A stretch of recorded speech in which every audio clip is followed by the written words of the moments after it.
66 del libro, y nos vamos a ir a trabajar con la clase de ecología, que es esta que estamos viendo acá, y puntualmente con los flujos. Espérenme. Ya. Hay un concepto que yo necesito que comprendan bien para que puedan contestar las preguntas, que es el concepto de productividad. Estamos en la página 166. Destaquen. La productividad es la cantidad de energía lumínica que se convierte en energía química por un ecosistema y que es almacenada en forma de biomasa en una unidad de superficie y en un tiempo determinado. Eso se conoce con el nombre de productividad primaria. La productividad, chiquillos, a la larga es la energía, ¿no es cierto?, que va siendo, que va quedando en cada eslabón dentro de la cadena trófica. Pero ¿por qué uno habla de productividad y habla de las plantas? Por lo que les expliqué la clase pasada. ¿Cuál es el primer organismo y el único organismo que es capaz de agarrar la energía luminosa del sol y transformarla en energía química? Son los productores. Por lo tanto, la productividad comienza en la planta. Entonces, nosotros tenemos una productividad primaria. Entonces, cuando ustedes les digan, ¿qué es la productividad o el concepto de productividad? Acuérdense siempre del producto de la fotosíntesis a la larga, ¿ya? Y eso obviamente se transforma después en una energía por parte de la planta.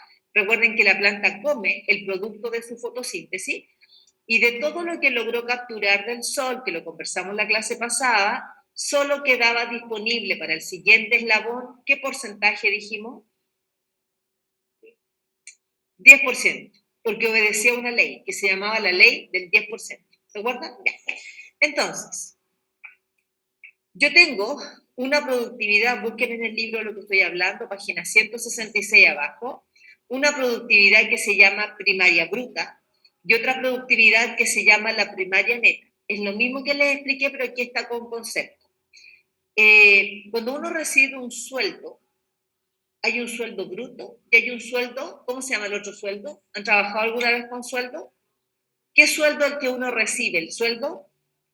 No le dice neto, tiene otra palabra. ¿Sueldo? ¿Ninguno sabe? Sueldo líquido. ¿Qué diferencia existe entre el líquido y el bruto?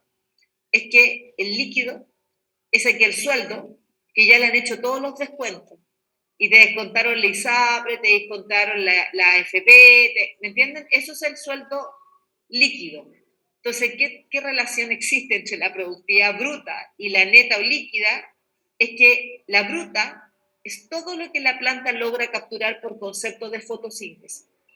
Y la neta es lo que entrega al siguiente eslabón, porque no se olviden que ella, de todo lo que captura, el 90% lo ocupa para crecimiento, reproducción, desarrollo, y solo el 10% lo pasa al siguiente eslabón. Por ende, ¿qué es lo que deja disponible para el siguiente eslabón? Es la productividad primaria, bruta. Entonces, bien.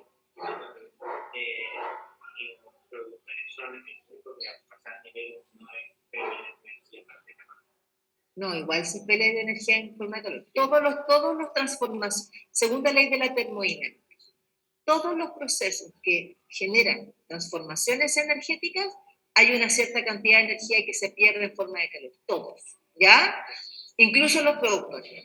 Por lo tanto, claro, aquí nosotros el calor, acuérdate que es una pérdida, pero no se contabiliza aquí con números. Uno dice, se perdió calor, pero nunca te dicen cuánto calor, porque eso depende, ¿ya? Depende. Es mínimo, ¿ya? Entonces, la productividad primaria bruta se refiere a la cantidad de energía que es captada por los productores, guardada como materia orgánica y almacenada en el área a tiempo determinado. ¿Cuál es la neta?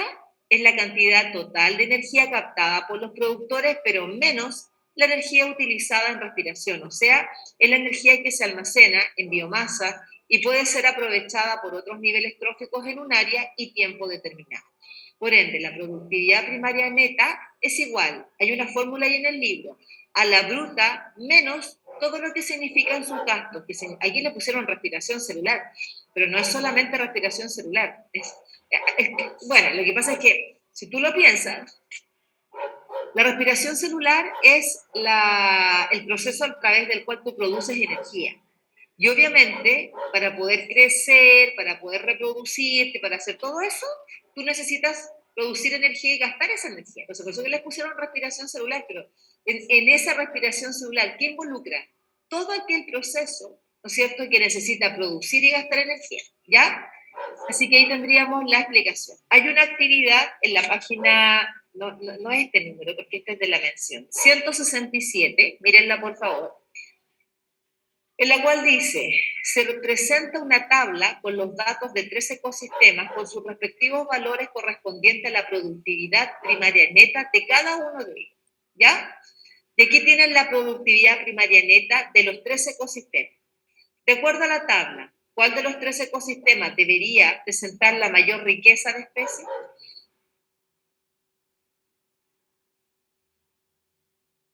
¿Y por qué? A ver, ¿a quién se le ocurre?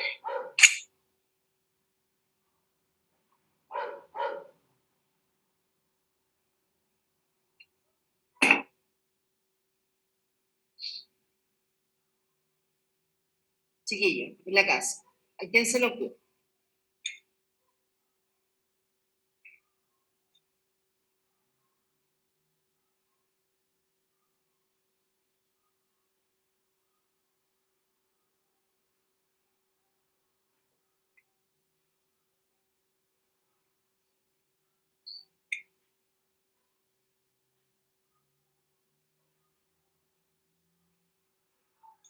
¿Vamos?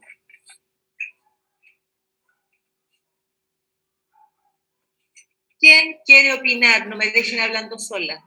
Profe, Dígame. ya, así como solo por decir algo, no es Ya por... me parece, no importa si conversamos por último. Ya, dime. Mira, estoy entre que la 2 o la 3 debe tener más riqueza porque si hay más como productividad primaria neta, se supone que entonces hay mucho de los productores, entonces no habría tanta riqueza. Entonces podría ser alguna de esas dos, pero no sé cuál. Eso es lo que llegué hasta ahora a la conclusión. Vamos a ver si hay otra persona que quiera opinar. A ver. Vamos a buscar a alguien aquí. Angie, Serchar, ¿qué piensas tú, Angie?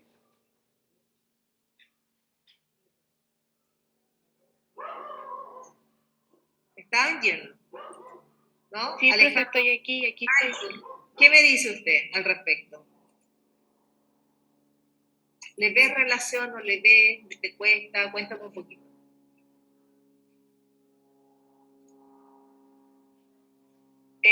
Profe, yo creo que el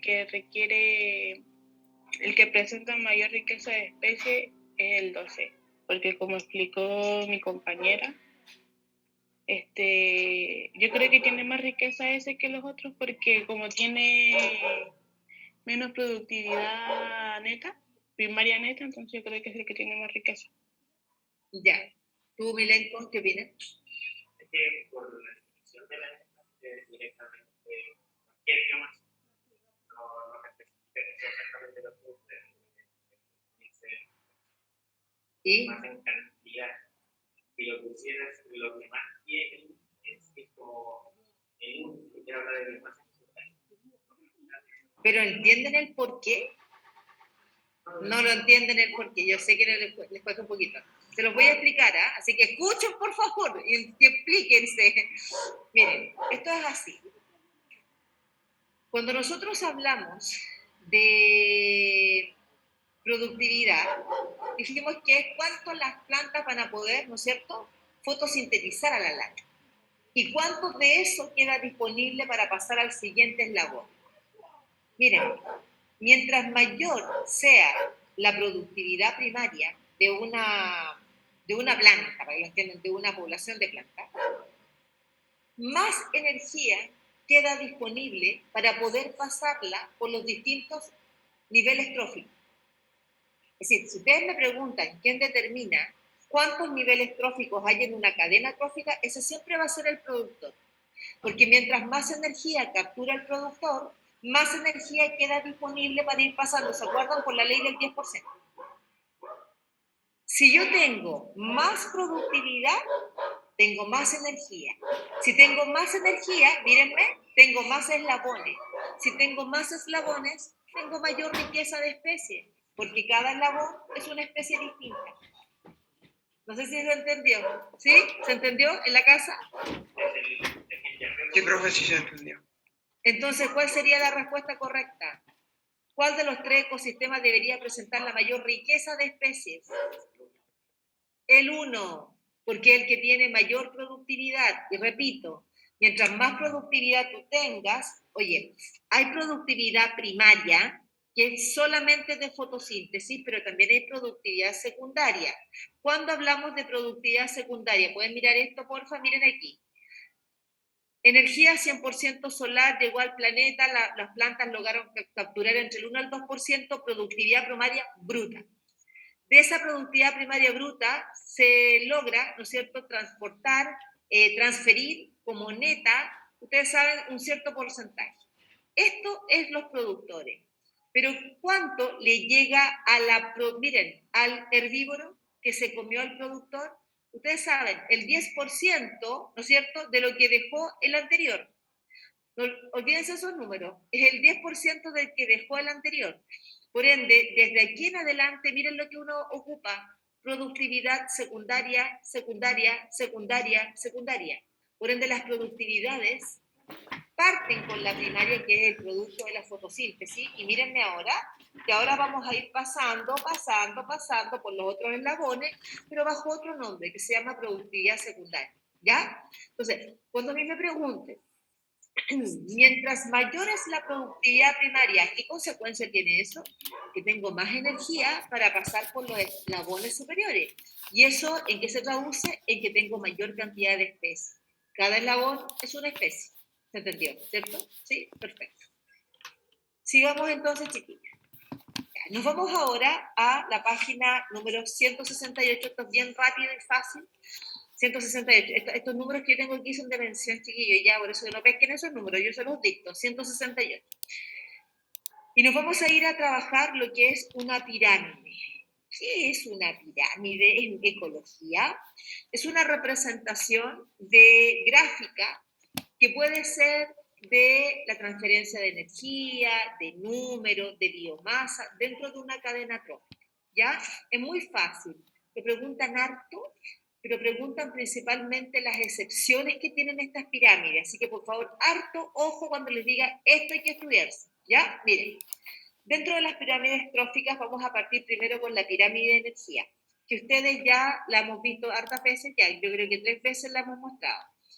¿Qué tiene de especial la pirámide de energía? Quiero que observen que como estas cuestiones son pirámides, siempre la base de la pirámide, miren este mono, es el productor. Y después viene el consumidor primario, secundario, el terciario. ¿Y qué dice la pirámide de energía? Esta pirámide no tiene excepción. Siempre la energía que es capturada por, como ustedes lo ven en el libro, miren los números, lo trabajé el otro día. ¿Cuánta energía solar le llega al productor? De 1 millón le llega, ¿cuánto? El 1%, ¿cierto? Que es 10.000. Y ese 10.000 es el que empieza ahora a ser transportado por los distintos eslabones, obedeciendo la ley del 10%. Acuérdense que la energía que llega del sol, que es 1 millón, ¿cuánto es capturado por la planta? El 1 al 2%. Ese es el 1. De ese 1% que corresponde a los 10.000, se empiezan a hacer transferencias en los distintos eslabones obedeciendo la ley. Por ende, si al productor le llegó 10.000 YAU, ¿cuánto le llegó al consumidor primario? El 10%, que es 1.000. ¿Cuánto le llegó al ratón? 100, porque el 10% de 1.000 es 100 y el 10% de 100, 10. ¿Hay excepciones en la pirámide de energía? No, siempre es así.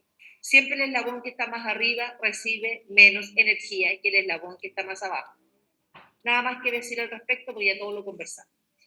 Vámonos con la segunda pirámide. Esta pirámide que está acá, mírenla, porque esta tiene una excepción y tiene su pillería, es la pirámide de números. La pirámide de números lo que nos indica es la cantidad de individuos que hay por eslabón. Para poder mantener una pirámide de número clásica, por lógica, tienes que tener esta distribución. Miren, imagínense, si esta sala fuera nuestro terreno, ¿Cuántos pastitos caerían en esta sala? 1.000.000 de pastitos, por decirlo, ¿ya? Entonces miren la lógica. En esta sala, con 1.000.000 de pastitos, ¿cuántos saltamontes podríamos tener en buenas condiciones, de manera de que ellos no empiecen a pelear ni nada? No me pueden poner 1.000.000 de saltamontes, porque un saltamonte con un pasto, no, es muy poca comida. Por lo tanto, vamos a poner una cantidad menor de saltamontes. ¿Ya? ¿Cuántos saltamontes? Unos 1.000 saltamontes, harto, ¿eh? Pero unos 1.000 saltamontes. Sigo. Si yo tengo 1.000 saltamontes, no pueden colocar 1.000 ranas o 1.200 ranas. ¿Por qué? Porque se van a empezar a morir de hambre. Entonces vamos a colocar en esta sala, ¿saben cuántas ranas? Si tenemos, ¿cuántos saltamontes dije? 1.000 saltamontes, ¿cuántas ranas? 10 ranas. 10 ranas. Harta rana con 10. Si son chiquititas, 10, ya. ¿Y cuántas culebras? Es decir, yo pondría la mitad de una culebra. No, una, porque con 10 saltamontes para una culebra es poco, ¿me entienden? Por lo tanto, entonces, si tú te das cuenta, esta pirámide tiene súper lógica. Es decir, mira, si tú aumentas la cantidad de ranas, ¿qué consecuencia tiene? Si aumentas la cantidad de ranas, ¿qué pasa con los saltamontes? Disminuyen, se eliminan, ¿qué pasa con el pasto? Aumentan, se multiplican, ¿y qué pasa con las culebras? Si yo te... ¿Ah? Si hay más rana, probablemente la culebra, ¿qué? Coma rana y aumente su población. Se produce todo un desequilibrio, porque si hay más rana, si hay más culebras, se empiezan a comer las ranas. Se desequilibra el ecosistema, se desequilibra. Por lo tanto, entiendan, esto es súper lógico. Más, menos, menos, menos. Pero hay una excepción, que es la que se tienen que estudiar, en la pirámide de números, que se da cuando el productor es un tremendo productor. Es uno, pero es un tremendo productor. Ejemplo, un árbol. En un árbol tú tienes 2.000 cuncunas amarillas. De las 2.000 cuncunas amarillas tienes 100 pajaritos paseriformes chiquititos. ¿Y cuántos aguiluchos? El aguilucho en la punta.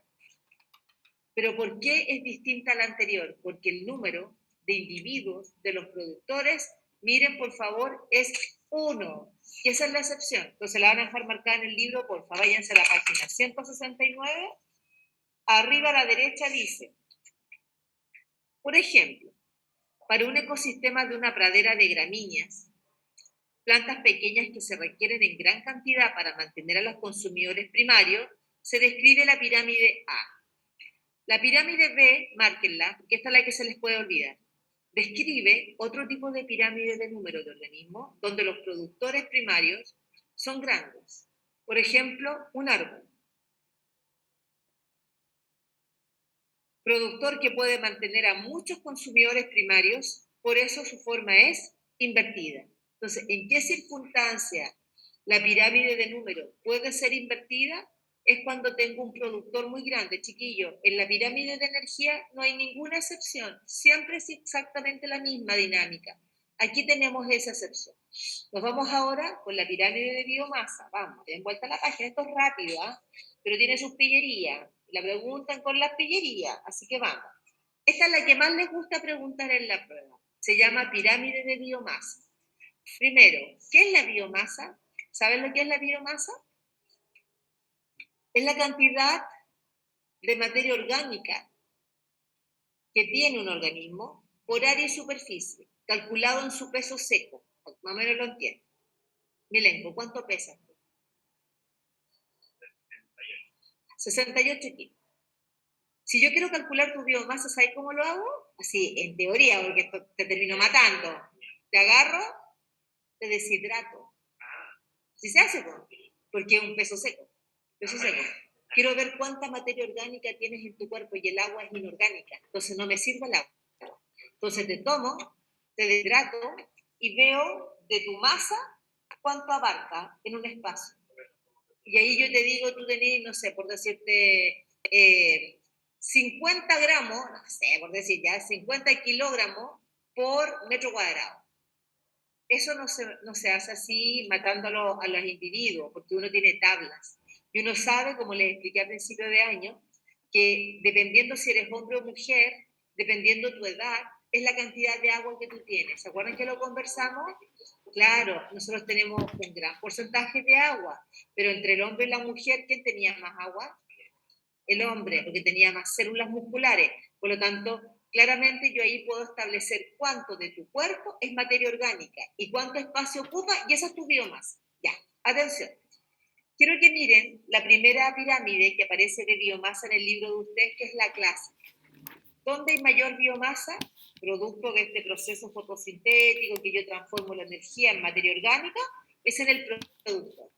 Y a medida que vamos pasando por los distintos eslabones, va disminuyendo la biomasa de los organismos, ¿ya? Pero ¿cuál es la excepción? Es la que está abajo. Y esa que está abajo, ¿qué ven de raro? ¿Qué tiene de raro esa pirámide? Que los productores no son la mayor cantidad de biomasa, ¿no es cierto? Está muy estrecha. Ya, vamos a hacer algo para poder explicárselos bien, porque este es el único ejemplo conocido que hay y lo que les voy a explicar. Donde dice productor, en el libro de ustedes pongan este productor, porque este es el ejemplo que tienen que aprenderse. Coloquen fitoplancton. Vamos, en el productor pongan ahí fitoplancton.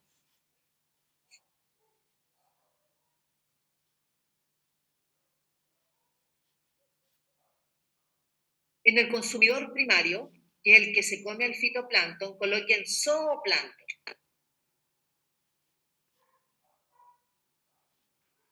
Y de ahí hacia arriba, todos los otros consumidores de zoo y después toda la cosa. Ya, miren acá.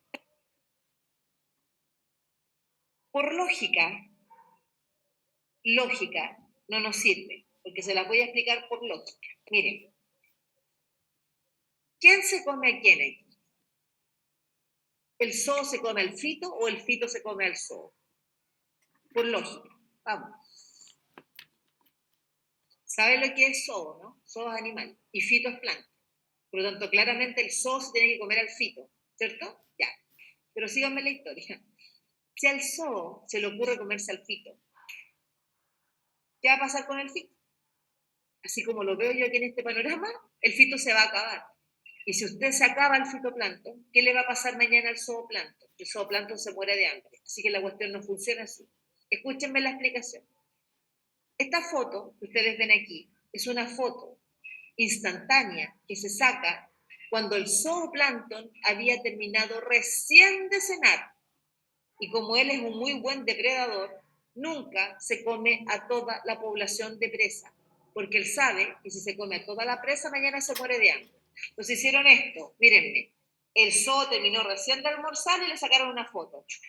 ¿Y qué ocurrió con el zoo? Está obviamente una gran cantidad de población y el fito está más chiquitito.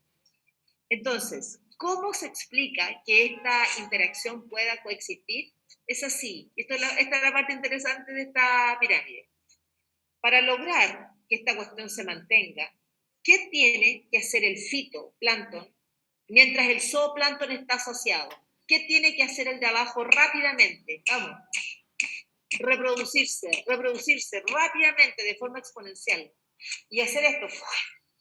Y cuando el de arriba despierte, después de la siesta, digo yo, porque terminó de almorzar y se fue a dormir siesta, diga, uy, me dio hambre de nuevo, ¡pum! Va y vuelve a comerse al fito, pero el fito ya está completamente en su máxima tasa de reproducción, por ende nunca se acaba la relación. ¿Se entiende la explicación? Entonces, cuando nosotros vemos una pirámide de biomasa, escúchenme el nombre, invertida de un ecosistema marino planctónico, se da solo en este ejemplo que les estoy dando. Agárrenme el destacador y van a marcar conmigo lo que sale arriba del libro. Dice, párrafo de la derecha. Esto ocurre cuando los productores tienen una tasa de reproducción muy elevada, como es el caso del fitoplancton en ecosistemas oceánicos.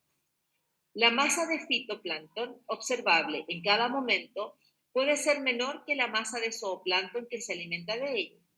Esto porque la tasa de crecimiento de la población de fito es mucho más alta que la de la población de zoo.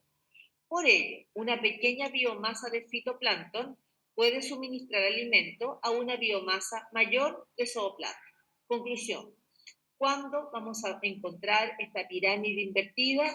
Cuando el productor tenga una alta tasa de renovación, es decir, una alta tasa de reproducción. Es la única forma que encuentro. Esta pirámide la preguntan año por medio, chiquillos. Año por medio sale la misma pregunta. Así que no la olviden, por favor, ¿ya? Y el único ejemplo que hay es el que les estoy dando, que es el del plancton y del zooplancton, del fitoplancton. Siempre la misma lección. Ya.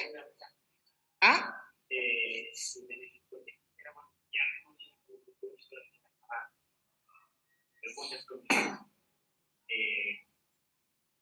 Tiene que haber una carga. Ya que tenemos un límite de carga. ¿Qué cosa? Ah, claro. Exacto. Pero a la larga, ¿quién pone ese límite? La cantidad de fito que tú tengas. Porque el zooplancton... ¿Cómo? Pueden a muchos que están aquí, obviamente van a pillar lo que sea, incluso a las migas. No quedaría nada de que vuelva a... Que no le va a pasar eso al zooplancton. Entonces van a pillar entre ellos para evitar que se nos coman porque no se mueren todos. Exacto. El zooplancton no va, él es un muy buen depredador. ¿Te acuerdas dentro de las propiedades de los depredadores? Los depredadores saben hasta dónde comer. De hecho, yo les comenté, somos los únicos que nos comemos todo, sin tener hambre. Estos no. Estos saben, oye, ya, claro, se come lo suficiente y punto, y el otro empiezan a reproducirse, ¿ya? Nosotros nos decimos, oye, terminamos de comer, estamos. ¿Quiero un postrecito? ¡Ah, ya bueno! Todo mal, eso no debería ser, eso no debería ser. Uno debería escuchar a su estómago, decir, oye, ¿sabes qué? Ya estoy ok, no necesito más calorías en mi cuerpo, ¿ya? Claro, exacto, un puñadito y sería. Ya miren, hay una pregunta de Enre que se las planteo acá. Y ahí están las alternativas. Léanla, no les voy a activar votaciones para no perder tiempo. Y díganme qué contestarían. Es súper chiquitita la letra.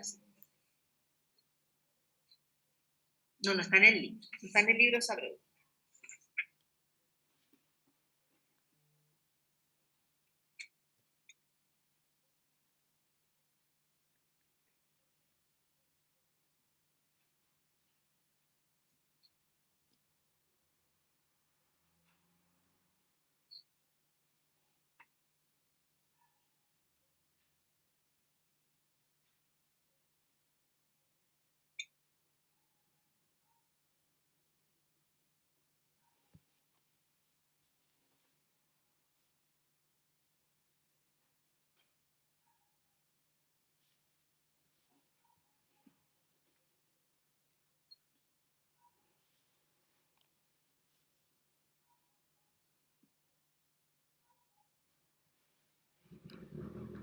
Paga-tu per i contatti sul canale archivato.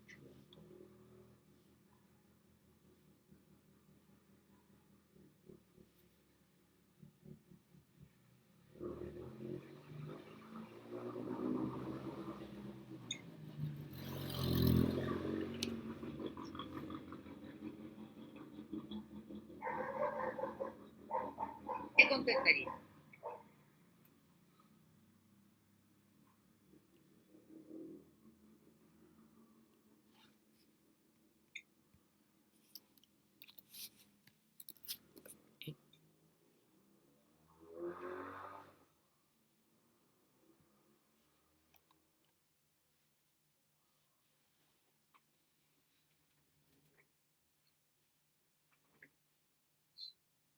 A ver.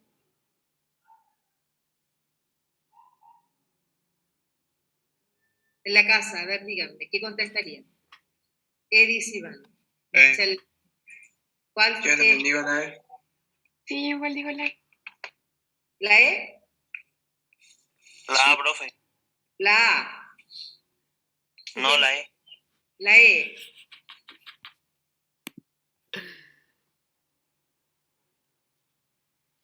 Paga-tu per i Ahí les lancé la alternativa. Revisen el por qué no es lo que ustedes contestaron, por favor.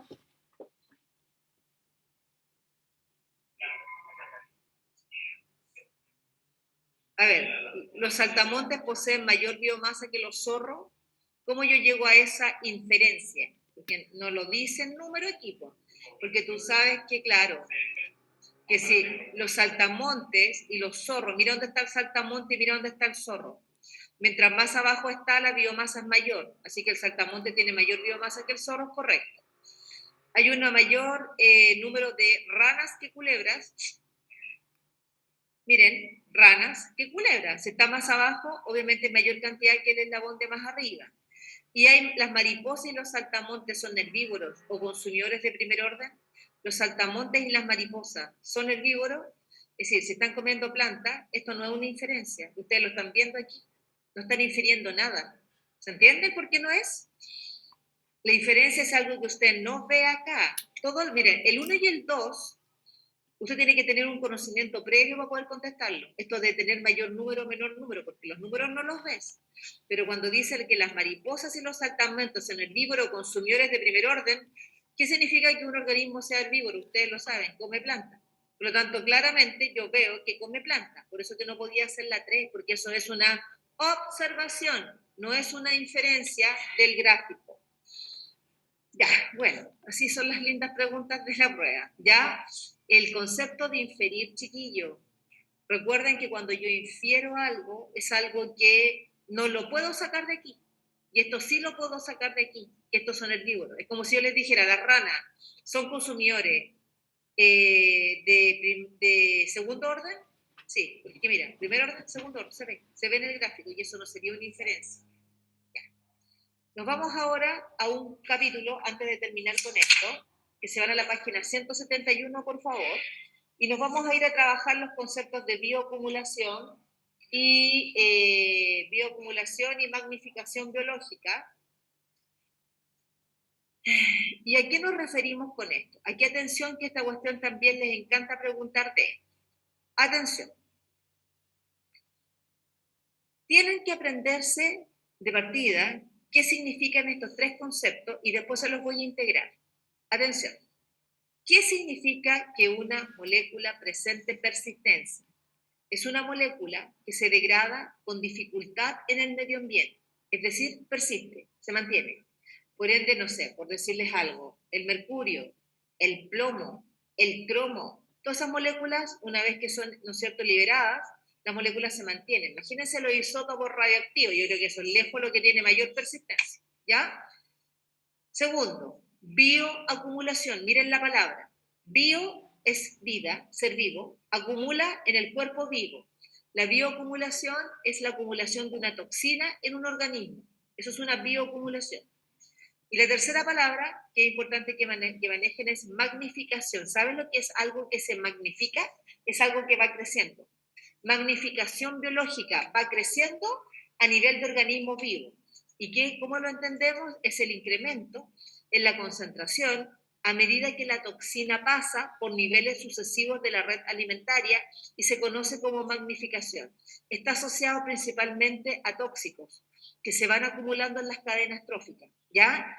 Y como en la cadena trófica, mírenme, el que recibe la sustancia es el productor por lo general, cada vez que van pasando por los distintos niveles, la molécula se va acumulando. Y esto se explica así, escuchen. Ciertas sustancias o toxinas, incluidos pesticidas, isótopos radioactivos, metales pesados como mercurio, plomo, cromo, productos químicos industriales como los bifenilos policlorados, entran en la cadena trófica y son transferidos a los niveles de la misma. Cuando un organismo no metaboliza, es decir, no degrada o no excreta la toxina persistente, esta simplemente se almacena y usualmente se almacena en el tejido graso. Entonces, ¿cómo me aprendo esta historia? Escúchenme, chiquillos, por favor. Página 171, quiero que me dejen marcar una palabra. Segundo párrafo, dice: el efecto del pesticida DDT, que es el diclorodifenil tricloroetano, sobre algunas especies de ave atrajo la atención de los científicos. Escúchenme y les cuento.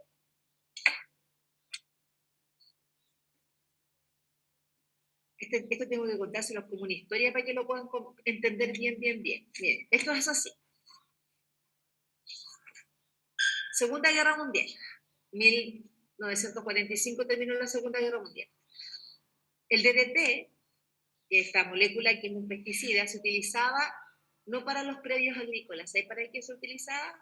para echárselo a la ropa a los soldados y evitar que se llenaran de pestes, de pulgas, de cuestiones en su ropa, no se cambiaban la ropa. Esa era la utilidad. Pasaron los años y aproximadamente como en el 50 y tantos se empezó a usar en los predios agrícolas. ¿Y saben lo maravilloso del DDT? Que el DDT era muy bueno, muy barato y era muy fácil de exportar. Es un líquido. Por lo tanto, en poco rato, la molécula empezó a ser vendida en todo el planeta. Maravilloso. Ninguna plantación tenía plaga, espectacular para el grupo agrícola. Pero, de aquí empezó a quedar la traba. Empezaron a encontrar aves marinas en los bordes de las costas muertas, pero así en gran cantidad. Y dijeron, a ver, ¿qué está pasando? ¿Por qué está matando a estas aves? Agarraron las aves, le hicieron autopsia y se encontraron que en los tejidos grasos de esas aves la concentración de DDT que era muy alta. Empezaron a seguirle la huella, a ver de dónde viene esto, y la historia es así. Miren, cuando tú echas el pesticida sobre los predios agrícolas, ¿han visto? Son a través de fumigaciones, que se van echando así. Puede ser por avioneta, puede ser por unas máquinas que tienen mucha salida, y va echando así la sustancia. Por ende, una cierta cantidad de esas moléculas cae en la planta, pero otra tanta cae en el suelo. Ahí está el problema. Cuando la molécula cae en el suelo y se echan a correr los sistemas de riego, el riego, al pasar, barre ese excedente de DDT. Y ese excedente llega a una fuente de agua que ustedes lo ven aquí como una laguna, ¿no es cierto? Una fuente de agua. ¿Qué ocurre con los organismos que viven ahí? Puntualmente con las algas. Las algas asimilan la molécula y estas moléculas no tienen ninguna, a ver, para que lo entiendan, no hay ningún organismo que exista capaz de degradarla. Por lo tanto, ¿qué es lo que ocurre? El organismo lo toma y lo asimila. Y aquí parte la historia.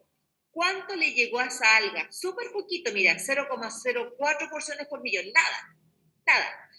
Bueno, pero después llegó este pescadito y se comió esa alga. Y no se comió una, se comió varias. Por ende, en este pececito pequeño, que es un consumidor primario, el número empezó a aumentar. Ya no era 0,04, era 0,2 a 1,2. Llegó este pez más gordo y se comió varios de estos pececitos, que ellos lo tenían acumulado en su tejido graso. Ya a este pececito le llegó 1 a 2 porciones por millón. Llegó la garza y se comió varios de estos peces gordos. Por lo tanto, ¿cuánto llegó a la garza? 76 porciones por millón. ¿Y ahí dónde estamos nosotros aquí? Nosotros estamos aquí. Nosotros no comemos garza, pero comemos peces. Y al comer los peces, obviamente eso empieza a acumularse en nuestro cuerpo. Y eso es lo que provocó la muerte de la garza. 1972, DDT es una molécula prohibida en el mundo. Prohibida. Ayer vi un reportaje en la televisión, antes de ayer en el Mega creo que fue, de los pesticidas que se ocupan en los predios agrícolas. ¿Les cuento? Todos estos pesticidas, si bien no deberían estar siendo ocupados, por lo que significa esta magnificación biológica, siguen siendo ocupados de forma clandestina, porque son muy baratos.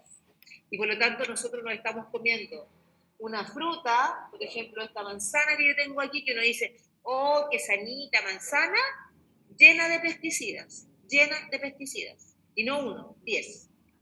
Y que eso a la larga son las causas que empiezan a producir problemas de déficit atencional en los niños, ¿sabían? Hay estudios que demuestran que eso es la causa de tantos chiquillos que tienen déficit atencional. Problemas de cáncer, problemas de todo eso. Entonces, a la larga, entonces siempre me dicen los alumnos, ya, profe, entonces, ¿qué hago a comer si al final todo tiene un problema? Sí, bueno, la magnificación es así. ¿Y qué molécula, gallo? ¿Qué molécula es la que se pasa por este circuito? Se los acabo de explicar. Mírenme, mercurio. El mercurio, ¿dónde ustedes han escuchado que está muy acumulado? En los peces. Entonces, comer pez es sinónimo de estar comiendo altas concentraciones de mercurio. Por supuesto que sí. Pero el problema es que si no, no vamos a poder comer nada. No vamos a poder comer ninguna cuestión. Entonces, nada se puede, ¿cachai? Entonces, al final, no, todo mal. Ya todo mal. Así que coman nomás, lo menos dañino, obviamente, en equilibrio. Y si no, no podríamos consumir ni una cosa. ¿Les queda claro? Por ende, si a nosotros nos colocan, miren este dibujo. Este dibujo me muestra a mí qué cosa. aquí miren, el chiquitito dice, y partícula contaminante, y me dicen, en una cadena trófica donde se metió plomo, cromo, lo que sea, isótopo radioactivo, ¿dónde tú vas a encontrar la mayor concentración? Miren el dibujo mío, ¿en un oso o en un camarón? Contéstenme para ver si lo entendieron bien. ¿Dónde vas a encontrar la mayor concentración del químico? ¿En el oso? En el oso. Siempre es el eslabón de más arriba, siempre. Oye, la molécula que sea chiquillo, la que les pongan yodo radioactivo, lo que sea. Ustedes siempre digan, el que está más arriba. Ese siempre es el que va a llevar mayor acumulación de la toxina. ¿Ya? ¿Queda claro? ¿Sí? Hagamos la actividad que está en el libro entonces. Den vuelta a la página y háganme solito las dos preguntas que aparecen ahí, a ver cómo nos va. Página 172.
Vamos con la primera.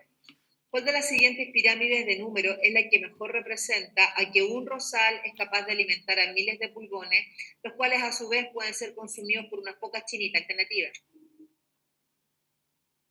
¿La B? ¿La B? Sí, la B. Sí, la B. Muy bien. ¿Cómo se dieron cuenta? Porque dice un rosal. Y es un rosal. Es un árbol. Es pirámide de números. Y cuando es pirámide de números, esto representa la cantidad. Por ende, si me dicen un rosal es un individuo que se puede, como dice, alimentar a miles de pulgones, ahí lo tenemos, los cuales a su vez son consumidos por poquitas chinitas, es menos que la anterior. Muy bien, vámonos con la siguiente. En el gráfico se muestra la cantidad de energía en 5 organismos que componen una cadena trófica completa. De acuerdo con lo anterior, ¿cuál de los organismos corresponde a? Vamos. ¿Qué dice en el eje de las I en este mono? La cantidad de energía, ¿no? Sí, porque muestran la cantidad de energía. ¿Cuál es el productor? ¿Ah? ¿Por qué 3 niveles?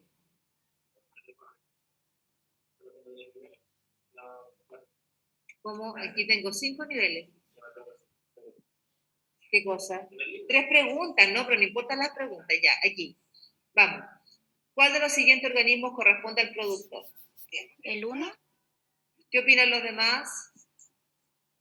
Vicente, Vanessa, Javiera. Profe, el 1 ¿El también. 1? ¿Estamos Sí, de el acuerdo? 1, profe.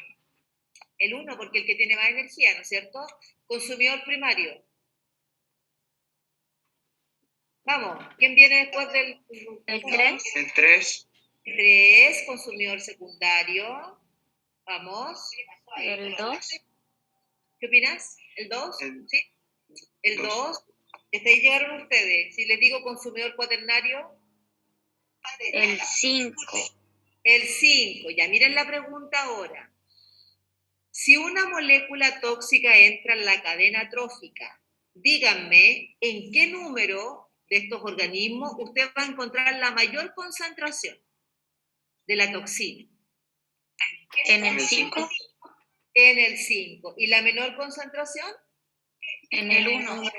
En el 1. Perfecto, chiquillos. Eso es lo que tienen que estudiarse, ¿ya? Eso es lo que hay que aprenderse de aquí. Y reconocer estas 3 palabras. No olviden. Persistencia, molécula que se degrada con mucha dificultad. Persiste, acuérdense, se mantiene en el tiempo.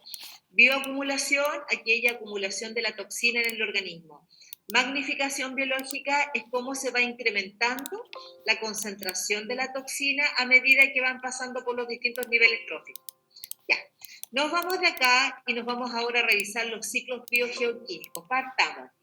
¿Qué hay que aprenderse? Este año nos agregó el DEMRE un ciclo. Nunca nos había agregado, nos agregó, bueno, 2 ciclos, la verdad. Nos agregó el ciclo del fósforo y nos agregó el ciclo del agua.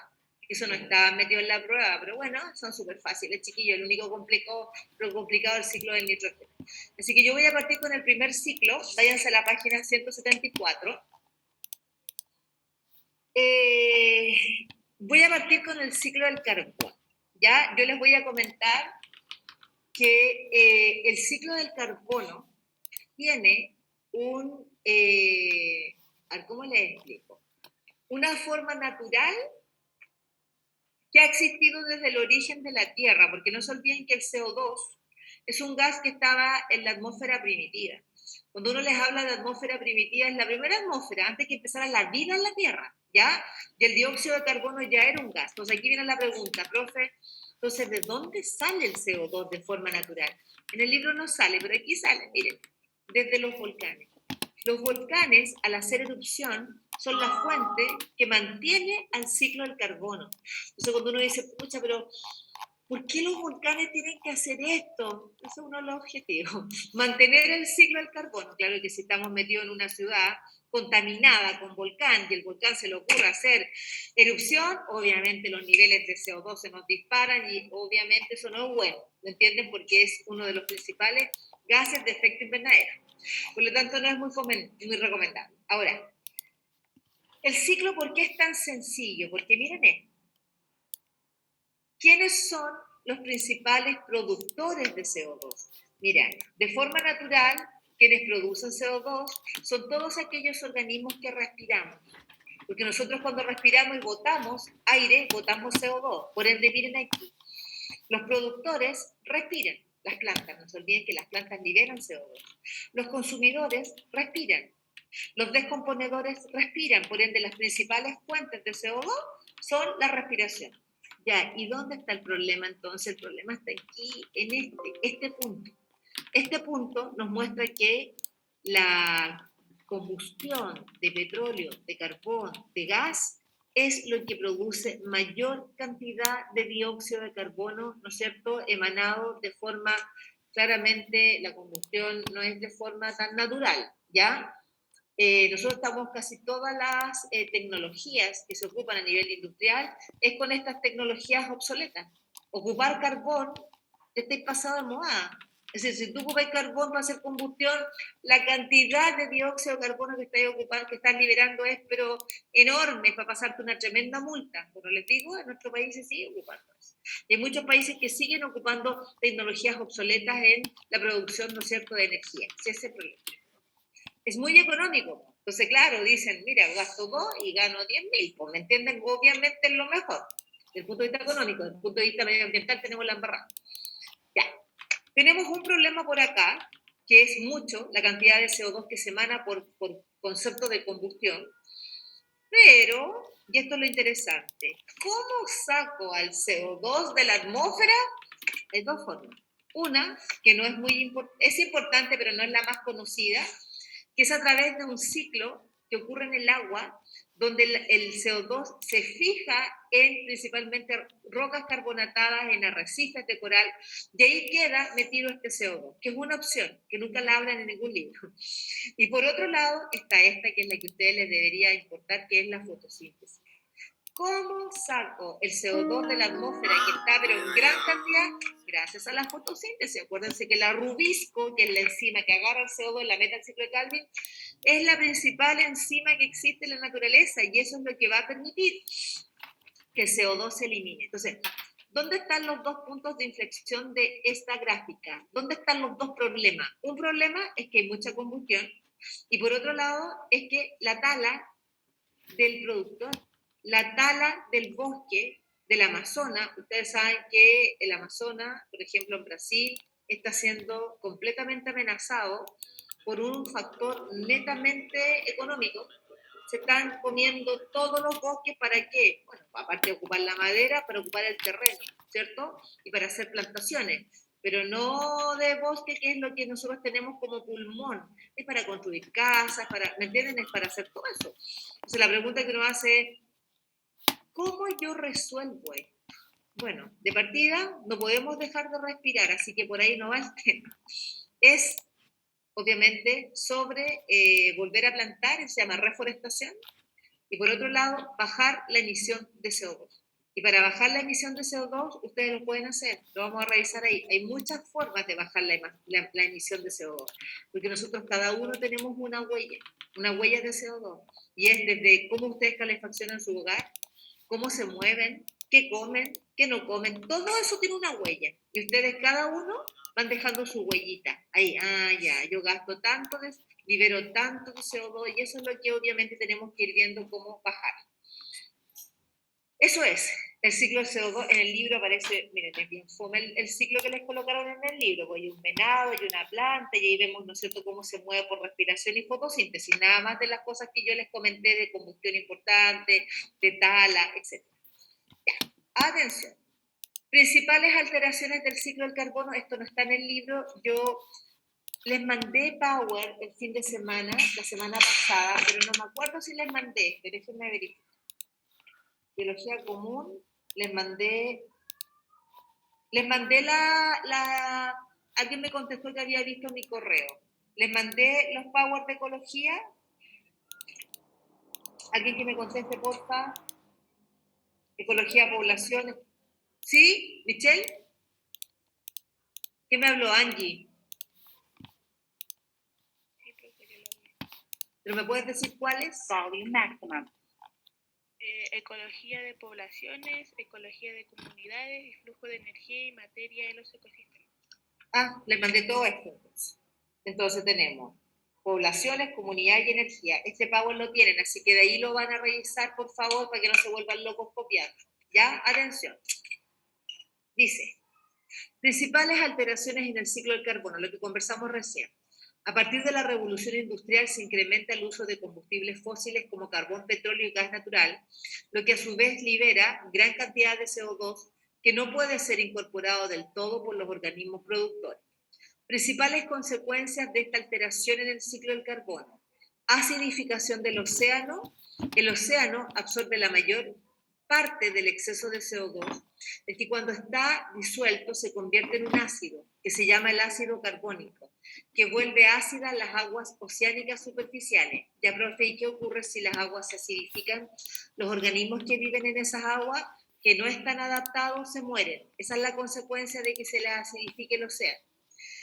Efecto invernadero y calentamiento global. ¿Qué tiene que ver el CO2 con esto? El aumento de los niveles de dióxido de carbono en la atmósfera, junto con otros gases, provocó el incremento del efecto invernadero, lo que a su vez ocasiona que se produzca aumento de la temperatura global del planeta.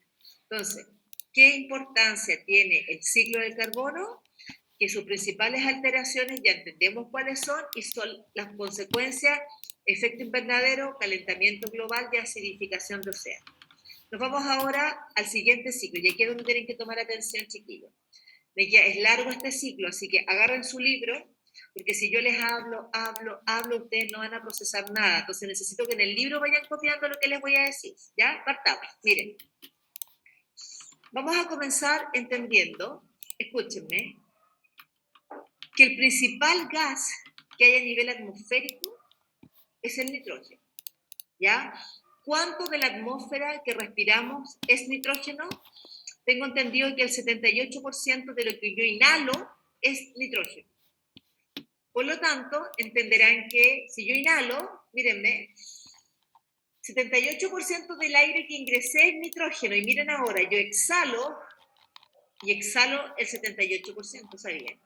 Es decir, la forma de incorporar el nitrógeno en el cuerpo de nosotros no es por vía aérea. Si bien es lo que más abunda, todo lo que inhalo lo exhalo. Entonces la pregunta que uno hace, y profe, a ver, dos cosas. ¿Para qué necesito nitrógeno? A principios de año yo les expliqué que las biomoléculas estaban las CHO, las chocitos, las CHOS y las CHOMP. Las dos últimas, que son las proteínas y los ácidos nucleicos, tienen nitrógeno. Por ende, ¿cómo a tu cuerpo entra el nitrógeno para producir tus proteínas y producir tus ácidos nucleicos? por la boca. Todo lo que es nitrogenado entra a través de la alimentación, no a través de la respiración. Comerse un producto con nitrógeno, profe, ¿qué como con nitrógeno? Casi todo lo que uno come tiene nitrógeno, pero si tú me decís, por ejemplo, una planta, ¿sí? Tiene alto contenido en nitrógeno. Comerse un pedazo de carne tiene alto contenido en nitrógeno, ¿ya? Casi todo lo que tenga, repito, ácidos nucleicos y proteína son altos en nitrógeno. Sí. Atención ahora. Existen varias etapas en el ciclo del nitrógeno, página 175, están numeradas, están con letras, la verdad. A, B, C, D y E, ¿ya? Yo voy a ir una por una y al lado van a ir colocando de qué a qué corresponde a cada etapa, para que no tengan que después leer todo lo que aparece atrás. Ahí lo van a ir haciendo, ¿ya? Ahí al ladito de cada una de las etapas. Ya, miren la pizarra. ¿Cómo parte esta historia? Es así. Cuando un animal orina, no sé si lo saben, pero la orina tiene un producto nitrogenado. En el caso de nosotros, no es amoníaco como este animal, ¿ah? Aquí dice amonio, amonio. Nosotros no podemos liberar amoníaco por la vía urinaria, porque estaríamos muertos. Ya es demasiado tóxico. Nosotros lo que hacemos es transformar al amoníaco a nivel hepático en una molécula que se llama urea y ácido úrico. Y esas moléculas son mucho menos tóxicas que el amonio, ¿ya? Pero igual son productos nitrogenados. Por lo tanto, la orina libera amoníaco. La acción volcánica, cuando se producen erupciones, se libera amoníaco.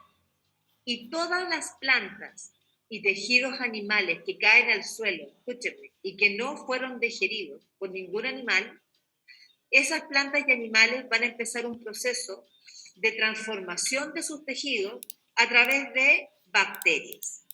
Las primeras bacterias que vamos a ver trabajar van a hacer un proceso que se llama la amonificación. ¿Y qué significa amonificar? Es que piensen en esto, cayó el animal al suelo, la planta al suelo, ¿y qué empieza a ocurrir? Descomposición, uno dice, ¿cierto? Los descomponedores, claro, son bacterias. Y esas bacterias van a irse arriba del animal y van a empezar a hacer esto, van a buscar los aminoácidos y los van a transformar en una molécula de amonio o amoníaco. Entonces, búsquense en la lista, díganme qué letra dice amonificación. ¿Qué letra? De la B. Pongan al lado de B. Amonificación, pongan. ¿De qué a qué? De aminoácido a amoníaco.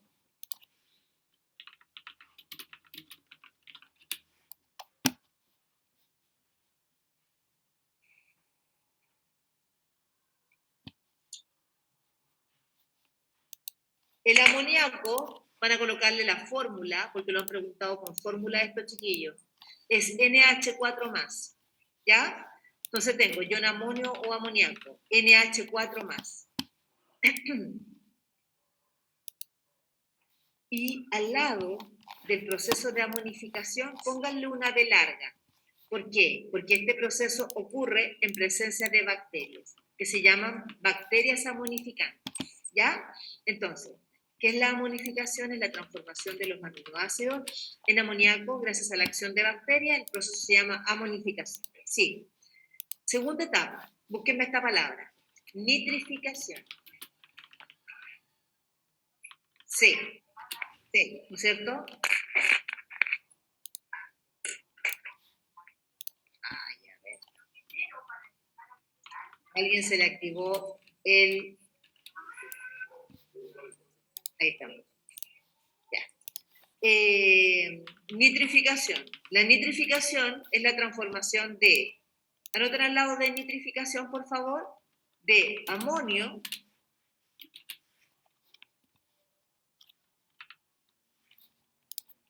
en nitrito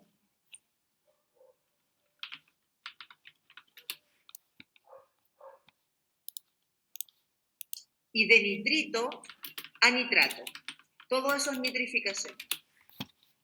De amonio a nitrito y de nitrito a nitrato.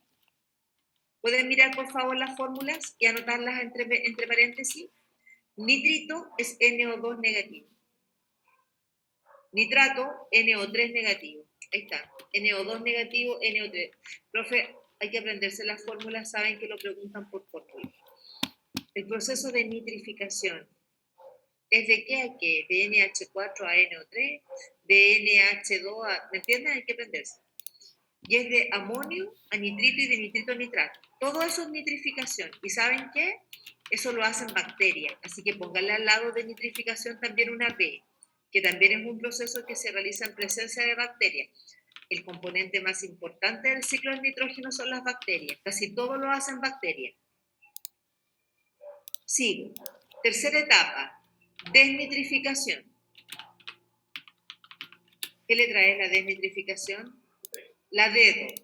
¿Saben de qué a qué es desnitrificar? Pongan de nitrato a N2, que es nitrógeno atmosférico. Desnitrificación es de nitrato a nitrógeno atmosférico. Y de nitrato a nitrógeno atmosférico. ¿Quién hace eso? Pongan bacterias. Bacterias desnitrificantes, que transforman al nitrato y lo llevan al aire y lo transforman en nitrógeno atmosférico. ¿Cuánto les dije que era el nitrógeno atmosférico? ¿Qué porcentaje? A ver si alguno me escuchó. 78% de la atmósfera es nitrógeno atmosférico. Entonces la pregunta del millón es, oye, ¿y cómo los seres vivos pueden capturar ese nitrógeno de la atmósfera? Si yo te dije que yo lo inhalo y lo exhalo completo, y les cuento, todos los animales lo inhalan y lo exhalan completo, y las plantas también. Entonces, ¿cómo se logra agarrar ese nitrógeno de la atmósfera y llevarlo al suelo? Porque acuérdense que estos son ciclos. Existe una etapa que se llama fijación. Busquen el nombre. Fijación. Es la A. Esa fijación es la transformación de, anota, nitrógeno atmosférico a nitrato. De nitrógeno atmosférico a nitrato.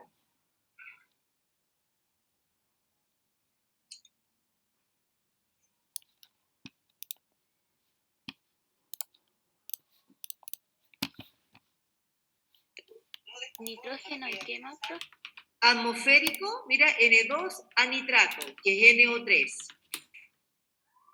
Les cuento, existen dos tipos de fijación. Entonces, miren, al lado de fijación hay un espacio en blanco. Abran una llave hacia el lado izquierdo. Viste que la primera etapa que es un espacio en blanco en el libro, abran una llave hacia la izquierda. Hay dos tipos de fijación. Anoten, una fijación que se llama abiótica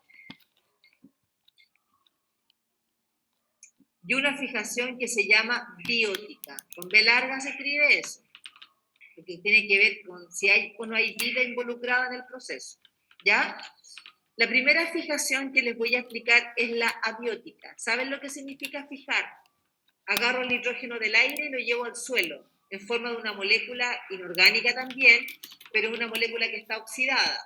¿Cómo se hace esto? Miren, la fijación abiótica, el nitrógeno en la atmósfera, escúchenme, interactúa con el oxígeno y producto de relámpagos, de radiación ultravioleta, hace que las moléculas se fusionen.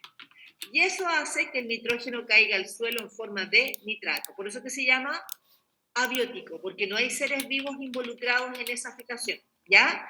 Que es la menos probable que ocurra, por si acaso. En cambio, la fijación biótica, esta que les voy a explicar acá, ¿cómo se lleva a cabo? Piensen en esto. ¿Cómo puedo agarrar al nitrógeno del aire y llevarlo al suelo para transformarlo en un abono? Porque eso es un abono para el suelo, que es el nitrato. Lo que hay que hacer, chiquillos, es utilizar unas bacterias que se llaman bacterias fijadoras de nitrógeno. Esas bacterias fijadoras de nitrógeno las van a encontrar ubicadas, lo comenté la otra vez, en las raíces de las legumbres, de las leguminosas. ¿Se acuerdan cuando les pasé y les expliqué mutualismo? Les dije que había una interacción mutualista entre la leguminosa y la bacteria. Sí, miren, las bacterias son de un género que es de clasificación que se llaman Rhizobium, y esas bacterias lo que hacen puntualmente es agarrar al nitrógeno, llevarlo al suelo y dar origen, por lo tanto, ¿a qué? Damos origen a una fijación de tipo biótica. Entonces, en la fijación biótica pongan que hay bacterias, pero en la abiótica no hay bacterias. Fijación biótica, coloquen bacterias en las raíces de las legumbres, y eso es buenísimo, ¿eh? Porque a la larga, de esa manera, yo agarro el nitrógeno y lo llevo al suelo de forma natural, ¿ya? Sin desequilibrar ¿cómo les puedo decir? Las concentraciones de nitrógeno a nivel de suelo. Esto es muy bueno, chiquillos, porque con esto el suelo se abona. Cuando uno dice, vamos a abonar el suelo, ¿con qué lo abonas? La gente lo abona con estiércol de animales, caquitas de animales, ¿cierto? Pero no de cualquier animal. ¿Qué animal ocupan? ¿Nos sirve la caquita del perro? ¿Qué animal es la que ocupan? La de vaca. ¿No sabe? En la casa, ¿hay alguien que sepa cuál ¿De es vaca? el estiércol? ¿De vaca y de qué más? De caballo, ¿no? De caballo. De caballo. Y uno se pregunta, ¿pero por qué las heces fecales de ellos son tan ricas en nutrientes? Porque escuchen, y aquí van a entender el porqué. La última etapa, miren cómo se llama, asimilación, búsquela en el libro, asimilación. Y la asimilación es la transformación de qué en qué, vamos, anota, de nitrato y de amonio o amoníaco, pueden ser cualquiera de los dos, ¿ya? ¿A qué? A esto, miren, a aminoácidos, a aminoácidos. De nitrato y amonio a aminoácidos. Por lo tanto, ¿qué es lo que hace la planta? Profe, ¿y aquí hay bacterias? No. La planta absorbe directamente desde el suelo estos nutrientes, mírenme, el nitrato y el amonio, los mete por sus raíces y saben en qué los transforma en aminoácidos. Y esos aminoácidos dan origen a proteínas. Por ende, el animal que se coma a la planta, escúchenme, es el que va a tener mayor, podríamos decir, alimentación nitrogenada. Es decir, si a ti te ponen, miren, una planta, un conejo y un zorro y les dicen cuál tiene mayor nitrógeno, primero es la planta, después es el conejo porque se comió la planta, porque la única, miren, del ciclo, el único que logra incorporar el nitrógeno a su cuerpo a través de esta etapa que se llama asimilación son las plantas. Por ende, la caquita de una vaca, la caquita de un caballo son altamente nitrogenados, porque efectivamente todo lo que van a botar son plantitas. ¿Han visto alguna vez las heces fecales de una vaca o de un caballo? Es como pura paja, ¿no es cierto? Pura pajita, así como en una pasta. Eso es altamente rico en fertilizantes nitrogenados. Por lo tanto, la caquita de ellos es muy rica en nitrógeno y por eso que se ocupa como fertilizante. Dos cosas que quiero agregarle. Una es este concepto, que es el concepto de siembra alternada. Cuando tú quieres abonar un suelo, lo puedes hacer con caquitas de animales, pero eso no es muy recomendable porque puede generar un fenómeno de desequilibrio ecológico que se llama eutrofización. Si en cambio yo lo que hago es ocupar legumbres, cuando yo, por ejemplo, ya pongo arándano, el arándano le quita todos los nitrógenos al suelo. Pero si yo después les coloco legumbre, la legumbre recuerden que tiene una simbiosis con una bacteria. Y esa legumbre lo que va a hacer es agarrar el nitrógeno del aire y se lo va a dejar al suelo. Por ende, de esa manera yo hago que el suelo vuelva a quedar fertilizado. Por eso que los agricultores, chiquillos, hay algunos que hacen siembras alternadas. Ya pongo papa, que me empobrece el suelo, pero después voy a poner una legumbre y voy y pongo arvejas. ¿Y qué hago con el suelo? Lo vuelvo a enriquecer de forma equilibrada. Cuando uno ocupa heces fecales, las heces fecales, mírenme por favor, para que entiendan lo que es la eutrofización, las heces fecales pueden llegar, mírenme, a un caudal, principalmente lacustre, estamos hablando de un lago, donde no hay mucho movimiento de agua. Si ese nitrógeno y los fósforos llegan a esa laguna, ¿saben lo que va a empezar a ocurrir? Van a empezar a proliferar todos los organismos fotosintéticos. ¡Qué bueno! No es nada tan bueno. Porque cuando eso ocurra, miren el dibujo, que había una alguita flotando y entraba la luz y el ecosistema estaba equilibrado. Cuando las alguitas, miren, se reproduzcan porque hay muchos productos nitrogenados o fosfatados, empieza a entrar poca luz. Se empiezan a acumular nutrientes, los peces empiezan a morir, porque no les llega luz, porque no puede el ecosistema tener su equilibrio. ¿Y eso en qué termina? En que usted termina, por eutrofización, generando que ese lago se transforme en un, ¿qué es esto? ¿Un futuro qué? ¿Cómo se llama? un pantano. Y terminas rompiendo el equilibrio de un ecosistema lacustre, producto de qué? De haber ocupado muchos nitrógenos en el suelo, ¿ya?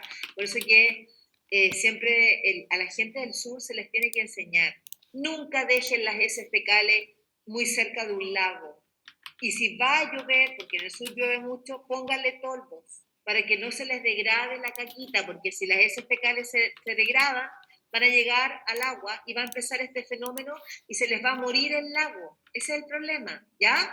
Otra opción, si vas a echar heces fecales al suelo para fertilizar el suelo, no echen kilos, echen lo justo y necesario para que cuando el agua corra no lleve mucho sobrenadante de heces fecales al lago. ¿Me entienden? Esos son como los fenómenos, ¿ya? Y lo otro, no es recomendable que se ocupen, por ejemplo, detergentes que tengan fosfato. Los detergentes fosfatados, porque están prohibidos hace muchos años, son los principales causantes de la fertilización, de la, ¿cómo podríamos decir?, de la eutrofización también de esto. Por eso que hoy en día los detergentes que son así como legales no tienen fósforo. Los que se compran así como en parte así como, ¿cómo podríamos decir?, no formales, ¿ya? La general tienen fósforo y dejan la embarrada en el ecosistema, ¿ya? Claro, son harto más baratos, pero dejan la embarrada cuando llegan a una fuente de agua. ¿Cuáles son entonces las principales alteraciones en el ciclo del nitrógeno? Vamos a dejarlo para la próxima clase porque les tengo que pasar la lista antes que se me vayan, ¿ya? Entonces dejemos principales alteraciones del ciclo del nitrógeno. Aparte que el curso de ustedes es súper grande, entonces me muero pasando la lista. No voy a alcanzar en